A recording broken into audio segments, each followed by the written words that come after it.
Okay, today is June the 9th. It's Tuesday, and I'm here at St. Joseph's, was it elementary school? Yes.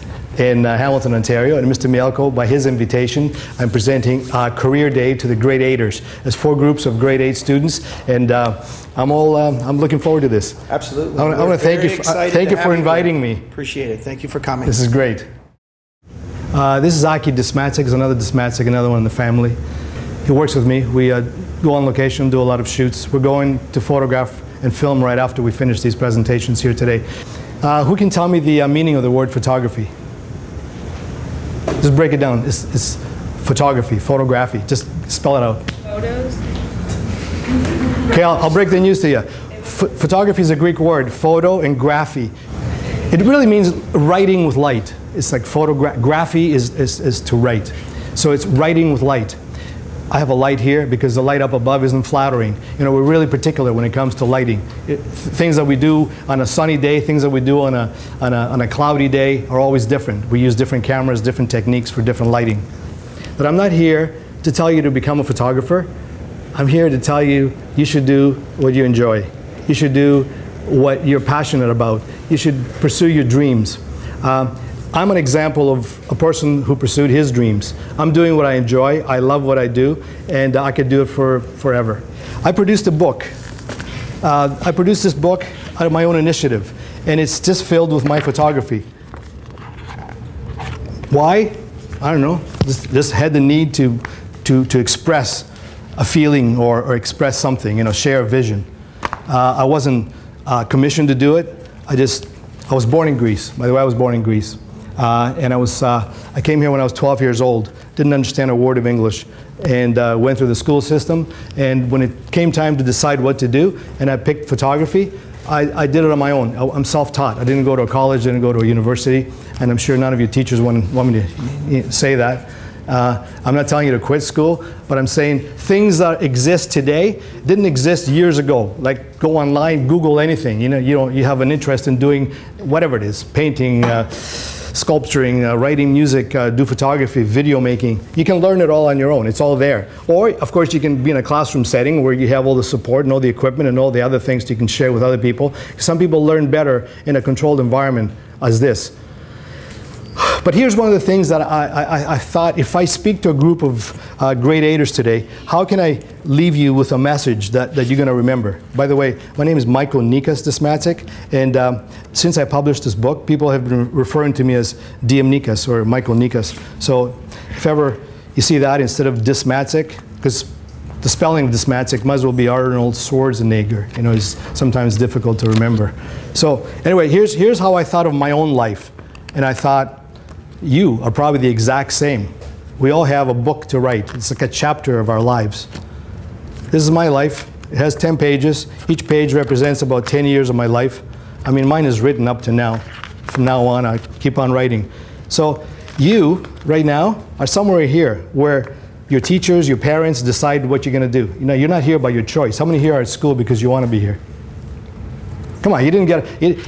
You're looking at me. Yeah, come on, guys. You're kind of trapped into this. You know, you're here because you have to be here. Am I right? Yes. But once you're done school, you don't have to do anything you don't want to do. Right?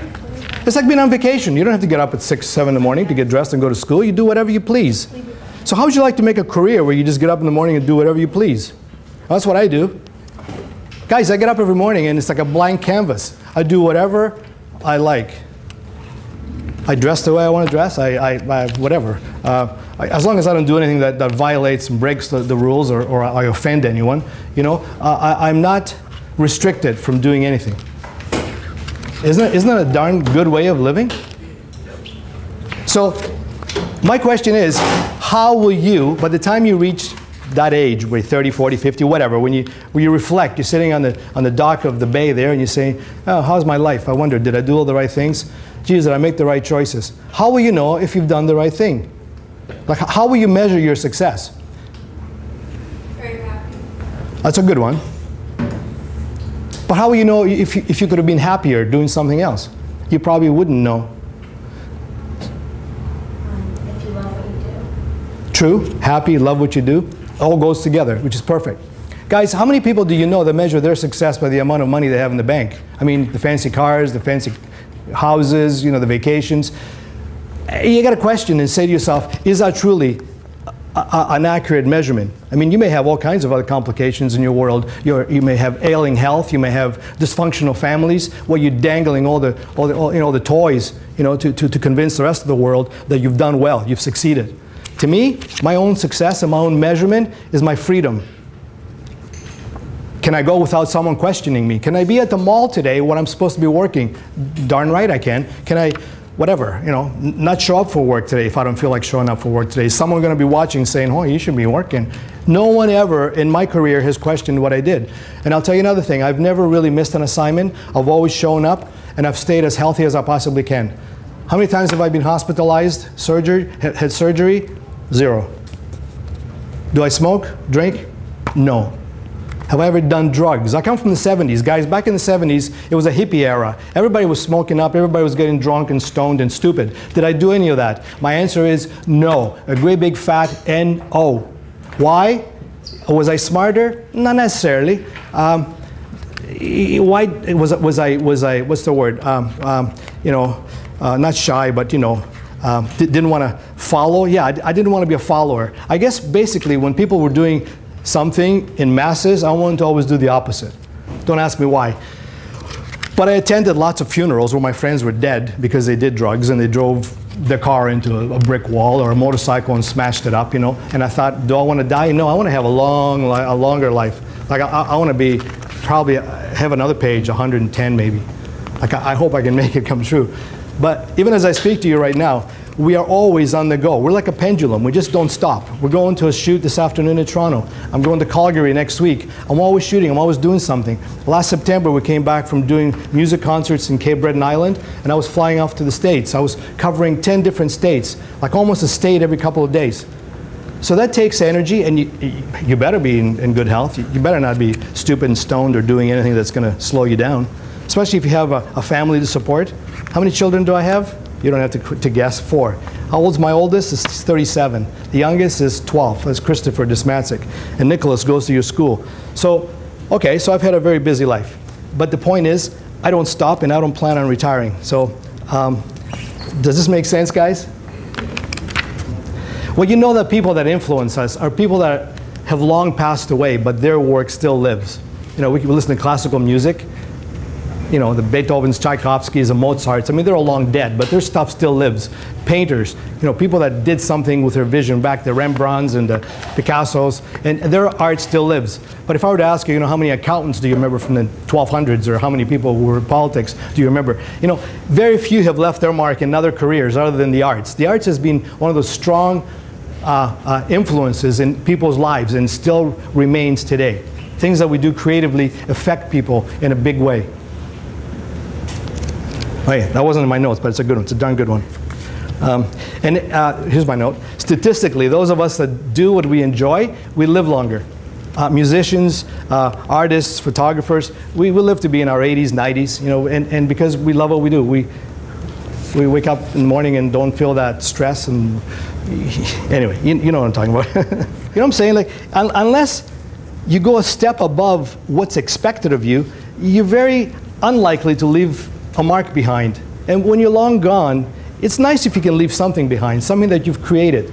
You may save a life, you may invent something that wasn't invented before, but at the end of your chapters in your life, and it will come, we're all going to be down below. I know you don't think of that stuff now, but let me tell you, it's limited. So you only have so much time to make a stamp. And if you wasted, you know, texting and doing crazy things that eat up hours and hours of your life, I'd say you're doing the wrong thing. I'm not here to preach you, but I'm here to show you myself as an example of what I've managed to do with my career. And we do. We're going all over the place. We're at the Caribbean shooting resorts. I've been in the same room as Pierre Bourdieu, Margaret Atwood. I photographed Prince Charles, Britney Spears, Elton John, people that, you know, some people will even dream of even being in the same proximity with. But we're there. We're constantly amongst those that are leaders, doers. How did you start your career? Like, how'd you become well known? Not a bad question. It's a hard one. How did I start my career? I had a desire to pursue radio and television, so I registered at Niagara College. And so I took a student loan. The money that came in from the government as a student loan, I bought, with part of it, or most of it, a camera. And I started taking pictures around Hamilton. And I made it into a big slideshow. Don't ask me why, but I went big. I didn't just do little snapshots. I went and made a big production. It was called A Day in the Life. And as a result, I was offered jobs in Hamilton. I ended up running the audiovisual department at Shidok McMaster Hospitals for 10 years. Did I quit school? Yes, I did.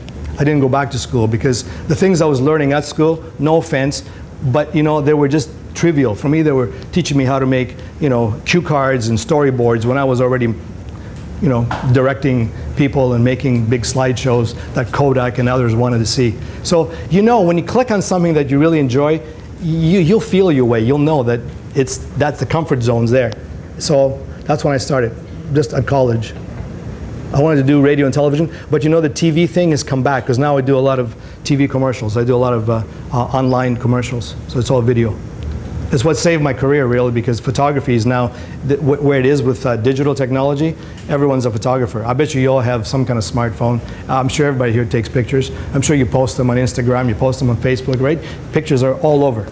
So back when I did photography, it wasn't like that. You know, if I had a camera around my neck, I was unique, you know? I was the guy who was the expert.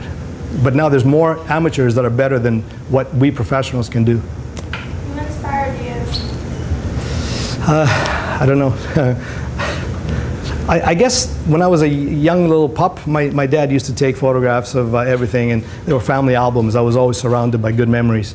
So when the time came for me to buy that camera, I wasn't conscious of that effect, but I'm sure when I think back that that was influential in my decision. This book cost me $300,000 to produce. This is not chump change, because nowadays you can buy yourself a decent house for that money. But did it sell enough to pay for itself? The answer is no. How much did I make and how much do I owe and all that? Big story. In the end of the day, I didn't make money, but did I care about it? No, I still don't care, because I produced something that meant something to me, and that was a personal decision. And it sold in Canada 5,000 copies, and internationally it sold another couple thousand. So, and people are still, you know, people are still ordering it, you know. All right, how does it feel to be 64? I feel like one of you. I can run, I can jump, I can do things without any pains. I got no muscle pains, no back pains, nothing. So isn't that great? I mean, think about it. If you have one life to live, wouldn't you want to be healthy? Wouldn't you want to be doing what you enjoy doing? I mean, what else is there? Like, why else would you throw time away to do what, really? What, to make money? Well, but you could. I suppose if you do something you enjoy long enough, money does follow. Do I make enough to pay for those hours? Do I clock my time? No, because I have to finish what I do, and it has to be the best I can do. And until it is, I'm not satisfied. So it's a bit of a problem, you know, to be that way, you know, to do things the best always. So I won't take anything unless, like, I've never golfed. I've never held a golf club, because unless I do the best I can, I don't want to do it. There's no sense being mediocre at things. Okay, it's recreational. But our son, and you guys probably know, they have the ukulele things, right? So Christopher comes home with a ukulele. So I started playing the ukulele, and now I'm up to about 16 songs that I can do from beginning to end. And I got about 5 ukuleles. So that's what I'm into. I'm into the ukulele music. I was going to bring one here today. I told Mr. Mielko I'll sing, "We don't need no education." And he said, I don't know about that. So. Guys, I'm not telling you to be rebels, but question the choices and decisions you make as to how they're going to affect the rest of your life. Okay, am I moving too fast?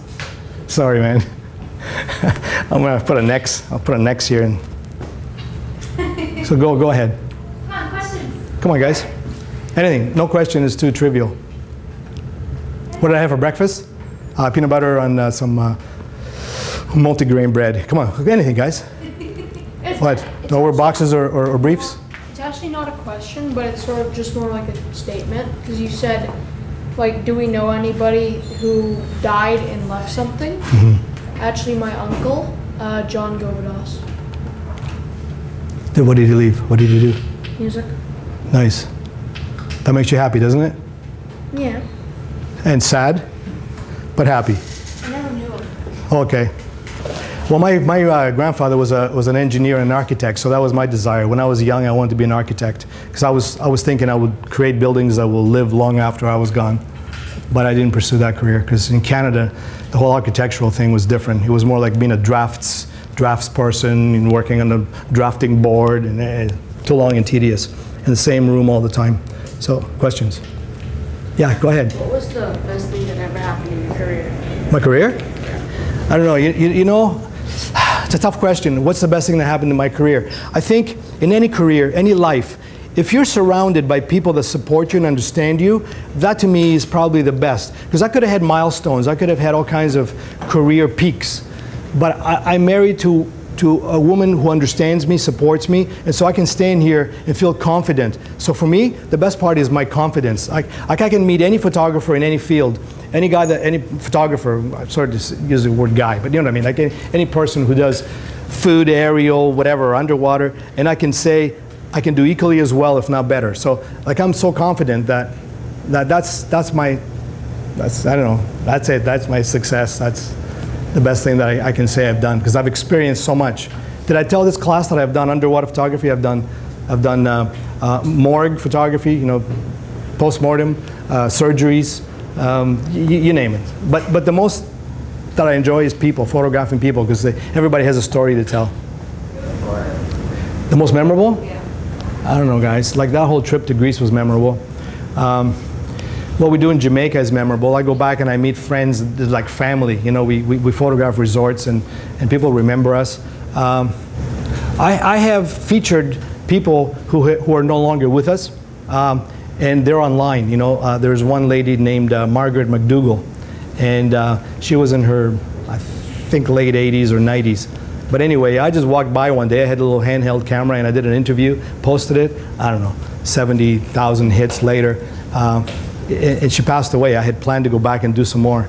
But if I hadn't done it, her family would not have remembered her the way she really was. So it's simple things that to me are more significant than big jobs. If you're into town and you see photographs of Findlay Law, billboards, I've done those. If you look at buses and there's one that's got a big smile and it's called Battelle Denture Clinic, I've done that. You know, it's been up on the buses for the past 7 years. There's stuff everywhere I look. I've done things, you know? So, anyway, time to go? Yes. You gonna take all those things and pull me away? I'm sorry, I have to stick with the schedule. I made it. Okay, guys. Let's give a big round of applause. Thank you. Thanks, class.